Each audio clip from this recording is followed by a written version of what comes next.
Bonjour à tous, très heureux de vous retrouver. School TV Le Mag, vous le savez, 30 minutes consacrées à l'éducation de vos enfants, à chaque fois une thématique forte, une initiative sur le plan local et ou national avec Alix Nguyen. Alix. Salut. Comment allez-vous? Très bien. Je sais que vous êtes une cinéphile, une fan de cinéma. Un peu critique? Non, moi, bon public ou pas? J'ai mon avis, mais comme... Ah, bah je sais que t'as ton avis tranché. Allez, c'est parti pour le sommaire, vous allez comprendre. Ils sont 20. Oui, 20 lycéens de France et d'Allemagne. Et ils s'apprêtent à vivre une expérience tout simplement exceptionnelle, extraordinaire au Festival de Cannes. Festival qui bat son plein, vous le savez, avec une participation, une formation, la 64e semaine de la critique, rien que ça. Quelle éducation à l'image, comment se forger un esprit critique, s'ouvrir au monde aussi, sur le monde avec les enjeux d'aujourd'hui et de demain, comment former des citoyens responsables. On répond à toutes ces questions dans un instant. Et puis il y aura une loupe. La loupe, c'est avec Alix. Et oui, et je vous parle d'une autre initiative dédiée à l'éducation du regard critique des jeunes, et ça se passe à Paris. Allez, on voit ça dans une quinzaine de minutes. Ce sera pendant l'expression orale que voici.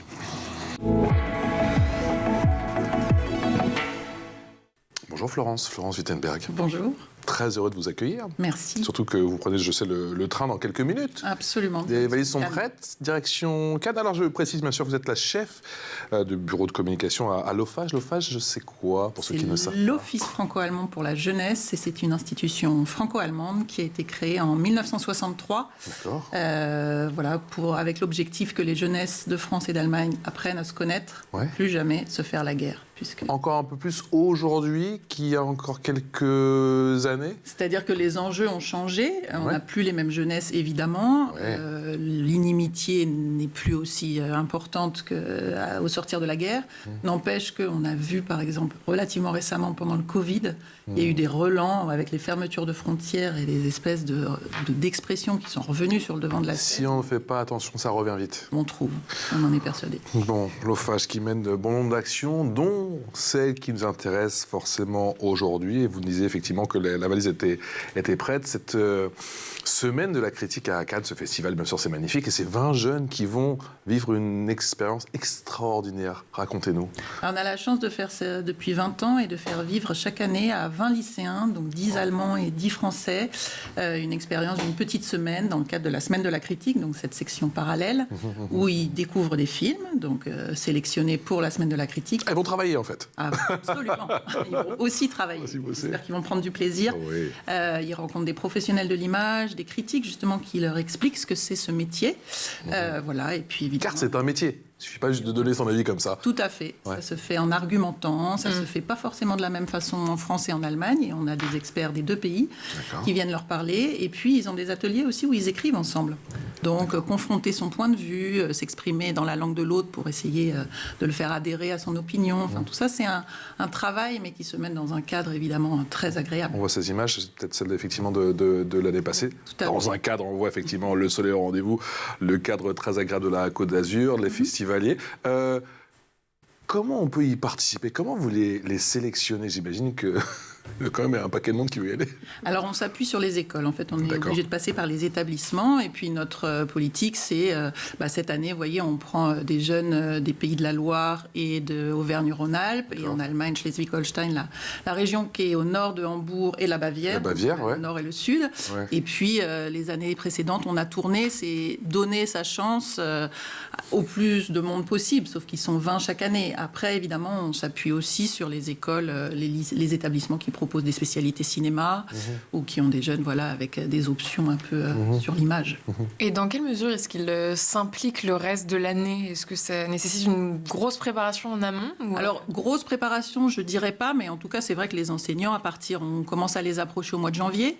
Et entre janvier et mai, quand ils savent qu'ils sont sélectionnés, là, ils travaillent quand même dessus. Mais comment est-ce qu'ils se préparent? Qu'est-ce qu'ils préparent, en fait? Alors, non, ils préparent surtout l'échange, l'emploi du temps, mais vous savez, la sélection, on la connaît que très tard. Donc, par exemple, ils n'ont pas d'idée des films qu'ils vont voir, ils le découvrent à peu près. Et ce sont des élèves bilingues? Non, pas du tout. Alors, pour nous, justement, l'enjeu, c'est par le programme d'amener à la découverte de la langue, mais on n'en fait pas une exigence, parce que sinon, on rentre dans quelque chose d'assez élitaire et finalement d'assez fermé, puisque si la prérogative, c'est de parler la langue de l'autre, ça limite la possibilité de participer, et ça on veut éviter. Au final, ils parlent anglais, tu sais. Non. Je rigole, Florence. Ils font quoi concrètement pendant cette semaine? Alors, ils se lèvent tôt, ils se couchent tard. Couchent tard, j'imagine, parce qu'on se fait plein de copains, plein de copines. Donc, en début de semaine, ça va bien. À la fin de la semaine, c'est plus difficile. Mais concrètement, en fait, ils voient au moins 2, voire 3 films par jour. Ah oui. Ça, ils rencontrent soit des critiques. Pardon de vous couper. Ce sont des longs métrages ou ça peut être aussi des... Ça dépend. Il y a une section plusieurs formats aussi, voilà. Mais voilà, ils ont au moins, en tout cas, 2 films par jour. Que vous sélectionnez? Non, que la semaine de la critique. C'est les films de la semaine de la critique. Enfin, ceux qui le visionnent, parce qu'il y en a oui, plusieurs. Oui, bien sûr, ça a commencé avant, mais eux, justement, ils rattrapent un peu parce qu'ils ont des projections dans la journée de films qui sont passés pendant qu'ils n'étaient pas là, puisqu'ils arrivent le lundi. Et donc après, ils rencontrent soit un réalisateur, soit un critique. Ils ont aussi un atelier radio avec un journaliste allemand qui leur montre comment on fait des petites critiques radio d'un film qu'ils ont vu, voilà. Et puis. Donc en général, c'est un journaliste culture, c'est ça? Oui, absolument. D'accord. Et puis il y a un jour où ils montent les marches. Ils ont cette chance-là en plus. Ouais, on a vu la petite photo. On peut peut-être revoir la photo. J'imagine que c'est des souvenirs qui, peu importe comment se passe l'expérience au final. C'est le type d'image qu'ils retiennent, j'imagine. Voilà. Il y a aussi des photos avec le tapis rouge. Alors là, ils sont sur le bateau de Arte. Arte qui a la gentillesse aussi de nous inviter sur son bateau chaque année pour remettre ses diplômes. Là, c'est leurs diplômes qu'ils tiennent dans les mains. D'accord. Donc s'ils sont sérieux, ils ont leur diplôme à la fin de la semaine. C'est la carotte. Ils ont tous leurs diplômes. Et vous voyez comme ils sont bien habillés. Ils sont magnifiques. Ça, c'est ce qu'ils amènent pour pouvoir monter le tapis rouge. Voilà, c'est vraiment magnifique. Je sais qu'avec le FAJ, vous avez noué depuis de nombreuses années, depuis une vingtaine d'années maintenant, de nombreux partenariats avec des festivals. Le Festival de Cannes, qui est ô combien connu, bien évidemment, le festival le plus connu au monde, mais aussi bien d'autres festivals, que ce soit en France ou en Allemagne. Pourquoi vous appuyez autant sur la culture? Dans quelle mesure c'est un outil puissant pour rassembler les peuples? Eh bien, la culture, que ce soit le cinéma, mais la musique aussi, c'est en fait un terrain relativement neutre, ou en tout cas sur lequel il est facile de parler le même langage. Et on peut ne pas parler l'allemand, on peut ne pas parler le français, mais quand on voit un film ou quand on entend un concert ensemble, on peut discuter après de l'objet qu'on a vu ou de l'objet qu'on a entendu. De ses émotions, l'objet qu'on a entendu. Tout à fait. Et en fait, c'est un formidable vecteur. Et nous, on voit que c'est avec le sport, c'est un des terrains sur lesquels on a le plus de facilité à mettre les jeunes ensemble. Et est-ce que vous observez des différences dans leur manière d'appréhender la culture, et ici, en l'occurrence, le cinéma ? Alors c'est surtout dans la manière de s'exprimer, c'est-à-dire qu'on voit la façon de réagir à un film. Évidemment, elle peut être différente de chacun. Ça, c'est pas propre aux Allemands ou aux Français. C'est une question de perception subjective. Mais en revanche, la façon de s'exprimer, on voit très bien que l'oral en allemand à l'école est beaucoup plus pratiqué. Donc la prise de parole, l'argumentation, le fait d'arriver à mettre en avant ses idées face à un adulte et à pas être impressionné, on voit que les Allemands... Ça commence à quel âge, vous qui avez la double culture, ça commence à quel âge justement cet apprentissage de l'oralité, parce qu'on en parle très souvent ici dans cette émission avec Alix. Ouais. En primaire. En primaire, vous savez, en fait... Commence tôt, quoi. Ouais. Alors... C'est plus tout à fait vrai maintenant, mais moi j'ai vu en primaire, il y a quand même l'instituteur qui est devant la classe. Et en Allemagne, il peut être au milieu de la classe. Déjà, ça change beaucoup de choses. Et puis après, collège, lycée, alors je pense que ça c'est terminé, mais moi de mon temps, il y avait des estrades. Donc les professeurs, ils étaient surélevés par rapport aux élèves. C'est inimaginable en Allemagne. En Allemagne, c'est les profs qui changent de classe. C'est pas les élèves qui vont dans la salle du prof. Donc tout ça change finalement le rapport où on est plus sur un terrain d'égalité. Ça n'empêche pas du tout le respect, mais finalement, on est moins impressionné en fait. Et dans le cadre de ces ateliers, c'est pas un peu complexant pour les petits Français? Non, parce que on va dire ils sont dans un environnement où ça parle quand même plutôt leur langue, donc ils sont à l'aise. C'est un peu eux, on va dire, qui invitent ou en tout cas qui peuvent guider leurs camarades allemands s'ils sont perdus sur des choses qu'ils comprennent pas, dans des situations d'incompréhension, face à une situation quotidienne où ils n'arriveraient pas à s'exprimer, c'est eux qui prennent un peu l'avantage. Donc finalement, ce déséquilibre, on ne le voit pas dans cet atelier. Parce que donc, dans le cadre de cet atelier, chacun parle sa langue. Alors c'est l'idée. Et il y a un traducteur, ça se passe comment? De toute façon, il y a un traducteur et ce qu'on fait... Florence est là. C'est pas moi, heureusement, mais parce que c'est très fatigant de traduire tout le temps simultanément comme ça. Travail, c'est vrai qu'au bout de 15 minutes, d'ailleurs on regarde sur les émissions, au bout de, je sais plus, c'est peut-être même moins que ça, peut-être 12 minutes, je sais plus, ils switchent, ils sont obligés parce que c'est très fatigant. Et en fait, ils ont aussi on appelle ça des animations interculturelles, ça paraît un peu barbare comme mot, mais c'est une méthode qui a été développée dans les années 70 et qui en fait permet de briser la glace. C'est-à-dire quand vous avez deux groupes de nationalités différentes qui ne parlent pas forcément la langue, c'est avec des petits jeux de mise en situation et tout ça, d'arriver à en fait franchir cette barrière qui peut être là au début. Et donc on voit après, évidemment qu'il y en a qui parlent anglais, hein, je ne dis pas du tout. Non, mais je sais bien. Mais c'est pas le but. C'est pas le but, on a compris. En anglais, qui plus est. Voilà. Mais encore un terrain où ils nous battent. Mais en tout cas, au final, dans les ateliers, on voit bien que voilà, ils parlent dans leur langue pour être à l'aise. Après, c'est traduit pour ceux qui ne comprennent pas. Et puis, les autres parlent aussi dans leur langue. L'idée, c'est de pouvoir dire vraiment ce qu'on pense, parce que dans une langue étrangère, c'est plus difficile. Mais alors effectivement, on connaît la sélection toujours un petit peu, et c'est effectivement sur le tas, mais ça peut donner lieu, par exemple, cette année, à quel type de débat en général? On sait quel type d'échange ça peut donner, ou ça peut être tout sur les enjeux sociétaux, ça peut être tous les sujets? Ça dépend évidemment du sujet du film, parce qu'après c'est toujours très lié, mais je sais que l'année dernière, il y avait eu un film assez dur, le titre m'échappe, mais évidemment c'était sur la condition des femmes, et ça avait donné lieu à des débats forcément où ils ramènent la situation à eux-mêmes, c'est normal, puisque c'est leur vécu aussi, et à travers le prisme du film, on avait eu des débats assez animés. Assez profonds. Quel encadrement? Parce que vous avez dit que vous serez bien évidemment présent pendant 3 jours, qu'on pourra vous contacter. Il y a tous ces professionnels qui seront là aussi. Comment ils sont encadrés et soutenus, accompagnés pendant cette semaine? Alors, leurs enseignants sont là. Les enseignants sont là aussi. Les enseignants sont là et c'est eux en premier lieu qui les encadrent. On prend des lycéens, c'est-à-dire des gens, des jeunes adultes, on va dire, ou des grands enfants, mais c'est-à-dire ils se gèrent déjà pas mal. Voilà, il y a 2 référents qui sont à la fois engagés par nous et la Semaine de la Critique, une française, une allemande, qui sont là aussi pour répondre à leurs difficultés, à leurs questions et tout ça, et qui sont le bon lien, en fait, entre la Semaine de la Critique et nous, qui font vraiment ce travail de triangle, qui nous font remonter des difficultés, s'il y en a. Donc c'est bien encadré. Il y a une différence de culture de l'image, parce qu'on parlait de la différence tout à l'heure en termes d'oralité entre la France et l'Allemagne, sur la culture de l'image, de l'information, des réseaux? Moi, je ne le perçois pas comme ça, je ne le dirais pas comme ça. Il y a peut-être une tradition qui est un peu, on va dire la France avec sa tradition du cinéma, mais je trouve que l'Allemagne, ces dernières années, c'est beaucoup... Non, mais vous disiez que dans la façon de critiquer, il y avait quand même... Ça, oui. Et c'est quoi la différence, finalement? Je vous dis, c'est une prise de parole qui est plus ça libre, se joue vraiment là-dessus. Ouais. Je veux dire, le critique professionnel allemand, il est très différent du critique professionnel français. Ça, je dirais pas. Non. Et comment on structure le fait de critiquer? Jusqu'où ça va? Est-ce que tout est recevable quand un élève l'exprime?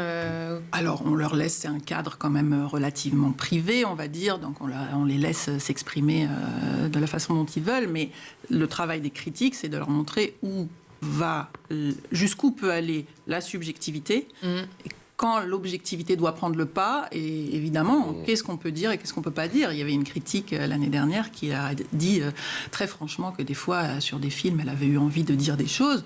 Elle a dit lesquelles, mais elle s'était interdite parce que c'était trop son point de vue. Mais une critique, de facto, c'est subjectif. Bien sûr. Et c'est tout, mais c'est vraiment tout l'enjeu aussi de leur faire sentir qu'est-ce qui est subjectif mais dissible, et ce qui est subjectif et qui doit rester dans le domaine personnel parce que ce n'est pas le lieu d'une critique. Quel message vous souhaitez transmettre avec cette séquence, avec cet événement, avec cette initiative au final, à tous ces jeunes Français, à tous ces jeunes Allemands? Peut-être que cet atelier à Cannes illustre en fait la possibilité que donne l'OFAGE à de très nombreux jeunes. Alors là, ils sont 20, mais il y a une quantité d'offres à l'OFAGE qui fait que si quelqu'un a envie, il peut trouver l'offre qui lui correspond. Et surtout, j'insiste sur le fait, je l'ai déjà dit tout à l'heure, mais il ne faut pas nécessairement parler la langue du pays partenaire. Ce n'était pas un prérequis. Et nous, notre démarche, elle est inverse, c'est-à-dire qu'on espère, et si vous saviez le nombre de retours que j'ai eus en entendant parler de ce programme, qui disaient « Oh, mais si seulement mon enfant faisait allemand » ou « Oh, si seulement ma fille avait pris français à l'école, elle aurait pu participer à ce programme. » Et en fait, nous, l'enjeu, c'est de faire de le faire dans l'autre sens. C'est-à-dire les élèves qui participent cette année, on espère que dans leur choix de vie plus tard, ça leur aura ouvert une porte, soit vers l'Allemagne, soit vers la France. Même D'ailleurs, vous avez des retours sur ceux qui ont participé déjà à cette aventure ces dernières années, oui, qu'on a vu en photo, en vidéo, et qui ont pris position sur certains films. Tout à fait. Comme on fête les 20 ans, on s'est un peu penché aussi sur les premières années. Cool. Et on a retrouvé des gens qui sont allés vers le métier, pas forcément de critique, mais en tout cas dans le cinéma. On est aussi présent, on a été présent et on recommence à être présent sur la Berlinale. Et c'est vrai qu'on a déjà vu un lien entre des participants cannois qui sont venus au festival à Berlin plus tard. Vous avez la chance aussi, vous, de participer à la Berlinale ? Oui, aussi. Wow. Sympa. Vous voulez, on échange ? Bon travail. Sympa le boulot, j'aime bien. Mon travail. J'adore votre travail. J'adore le mien, j'adore le vôtre. Moi aussi. J'adore le vôtre. J'adore celui d'Alix aussi. Alix, c'est la loupe, notamment. La loupe, avec Alix.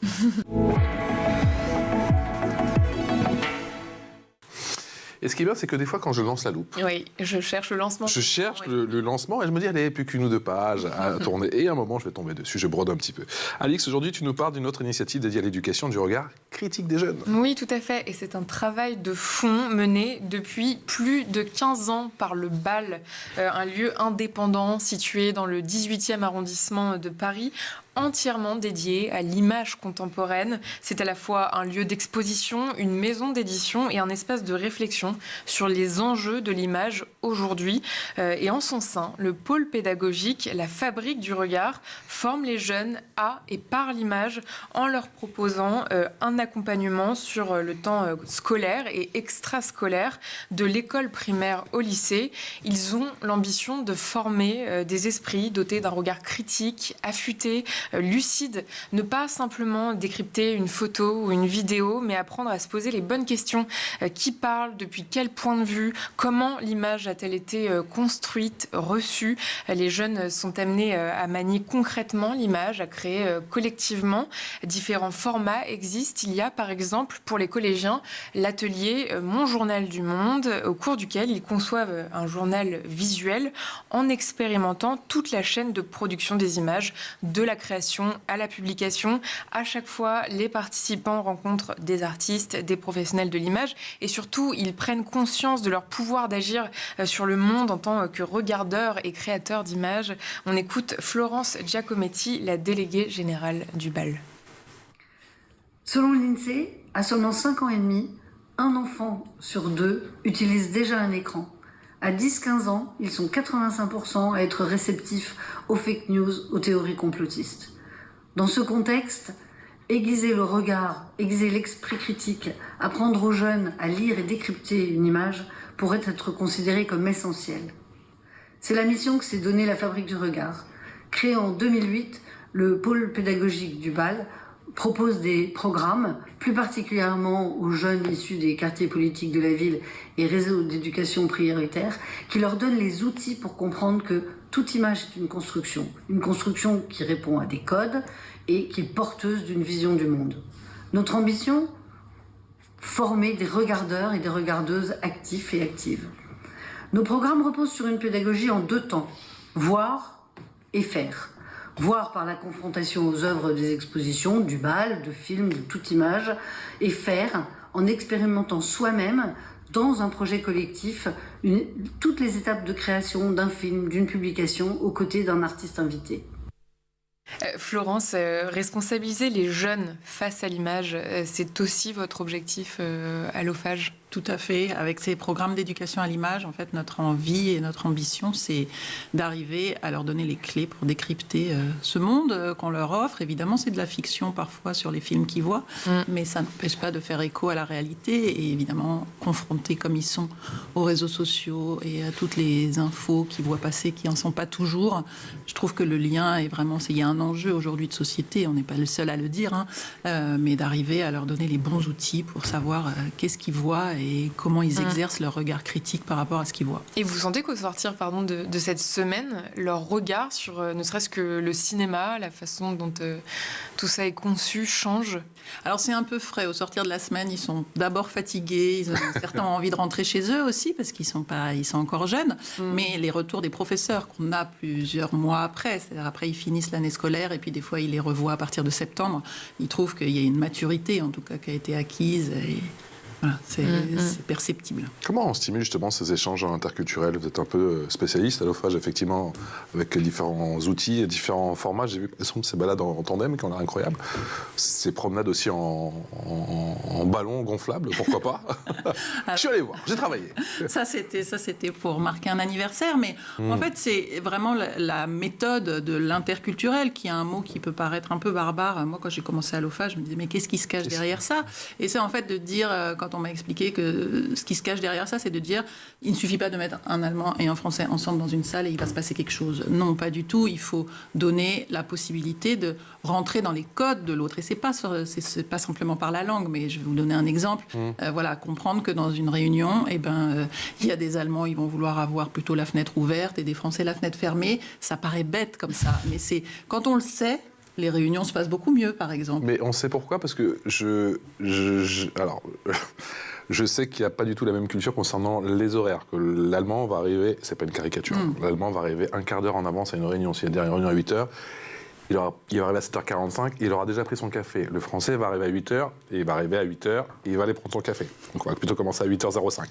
Il y a des différences comme ça, et c'est vrai que c'est dans la culture. Ah, pourquoi la fenêtre? Je ne savais pas. Voilà. Vous ne savez pas? Mais pour l'air?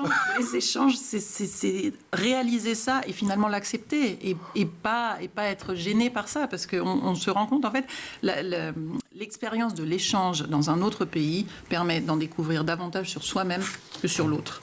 Et c'est vraiment ce qui ressort aussi de ces expériences, c'est que des jeunes qui vont dans l'autre pays sans l'avoir connu au préalable reviennent et disent, mais en fait, maintenant je vois pourquoi moi je suis comme ça, j'ai découvert que moi j'étais comme ça. Et bien sûr, ils prennent aussi beaucoup des codes de l'autre pays, mais ils prennent aussi confiance en eux et conscience d'eux. C'est assez... ouais. Vous avez des parents justement qui ont conscience aujourd'hui de l'apport du multilinguisme? C'est comme ça qu'on dit, c'est un petit peu barbare effectivement, mais... Je crois que beaucoup de parents aimeraient que leur enfant soit bilingue. Alors je ne dis pas nécessairement français-allemand, parce que vous connaissez peut-être la situation. Oui. L'apprentissage de l'allemand n'est pas forcément à son meilleur, dans sa meilleure forme actuellement. J'ai fait allemand première langue, je m'en souviens, mais c'est vrai que c'était pour être dans il y a quand même toujours cette idée c'était pour aller dans la bonne classe, et je vais même vous dire, non, c'est vrai que c'était anglais et allemand en même temps. Et aujourd'hui, vous savez, moi j'ai mon fils qui va rentrer en 6e, on peut prendre allemand en première langue si on prend anglais, c'est-à-dire ça ne marche plus de prendre allemand première langue tout court. Donc voilà, c'est un signal, en tout cas. Vous savez aussi que l'espagnol a pris beaucoup l'ascendant. Voilà, on a des parents qui se rendent compte que voilà, c'est bien aussi de connaître la langue. On travaille beaucoup avec la Chambre de commerce franco-allemande qui dit chaque année il y a 2000 postes, ou plus même, qui sont non pourvus parce qu'ils ne trouvent pas de gens qui parlent allemand. Donc c'est aussi, nous on essaye avec cet argument-là d'aller convaincre les parents en disant c'est quand même aussi un bon tremplin pour l'emploi de maîtriser cette langue. Et quel est le rapport de la nouvelle génération que vous côtoyez à la mémoire, au devoir de mémoire, à l'histoire? Est-ce que c'est très loin d'eux? Est-ce que... Il y en a beaucoup pour qui c'est loin, et puis on le comprend, puisque dans les familles... Mais est-ce qu'ils en saisissent les enjeux néanmoins? Alors, on a de tout. On a des jeunes qui pensent que voilà, c'est réglé et que voilà, c'est bon, ça appartient au passé. Ils n'ont plus de témoins dans leur famille, parce qu'il n'en reste plus.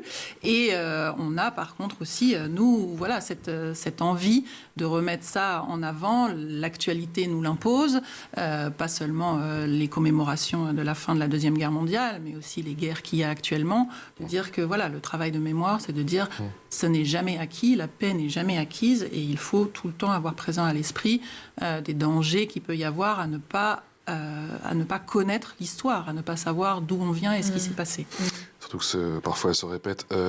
Florence Wittenberg, c'est quoi Cartoric? Alors Cartoric, c'est justement une application qui a été développée récemment et qui est là pour illustrer en fait les lieux de mémoire communs à la France et l'Allemagne, parce que la France et l'Allemagne ont une histoire commune, une histoire qui a souvent été brouillée par beaucoup de guerres, mais finalement une histoire commune, et il suffit d'aller sur cette application et de cliquer sur des lieux, et il y a tout un historique qui apparaît. Il y a aussi à la fin des quiz qui sont proposés, parce qu'on voulait faire ça de façon ludique, pour pouvoir aussi amener les gens. Ça fait drôlement voyager, quoi. Aussi bien en France qu'en Allemagne. Et puis il y a des lieux de culture, il y a des lieux de mémoire communs entre la France et l'Allemagne qui ne sont pas en France et en Allemagne. J'ai découvert. Voilà. Dans les territoires. Faudra aller voir. Faudra aller voir sur Cartoric. Avec un K. À la fin. À la fin, s'il vous plaît. C-A-R-T-O-R-I-K. Allez découvrir effectivement cette application. Quels prochains événements? Est-ce qu'il y a un événement dont on peut bientôt parler concernant justement l'OFAGE? C'est des trucs en préparation que vous pouvez d'ores et déjà nous dévoiler, ou des envies, en tout cas une ambition? Alors l'ambition qui est assez forte aujourd'hui, c'est celle de la décarbonation, de contribuer en tout cas à notre échelle, parce que les échanges sont assez consommateurs de CO2 et tout ça, de contribuer à notre échelle à décarboner un peu tout ça, puisqu'on est conscient que voilà, il y a des gens, ils n'ont pas d'autre choix que de prendre l'avion, sinon c'est 4 jours de voyage et ça c'est compliqué. Mais comment on compense ça? Donc on fait voilà, depuis 2 ans, et là on va essayer de renouveler ça, une action, on plante des arbres pour compenser. On fait sur une forêt, sur une parcelle qui est à la frontière entre la France et l'Allemagne. C'est symbolique, mais bien sûr, il y a d'autres actions derrière. Et là aussi, c'est une poignée d'élèves sélectionnés. Absolument. Et ça se fait sur quoi, une journée? C'est plutôt 3-4 jours.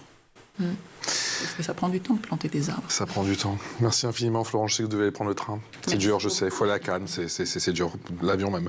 Florence Wittenberg, chef du bureau communication à l'OFAGE, qui est bien sûr l'Office franco-allemand pour la jeunesse. Allez sur leur site, il y a plein d'initiatives formidables. Un grand merci à vous. C'est moi qui vous remercie. On se retrouve l'année prochaine, j'espère. Charlix. À demain. À demain.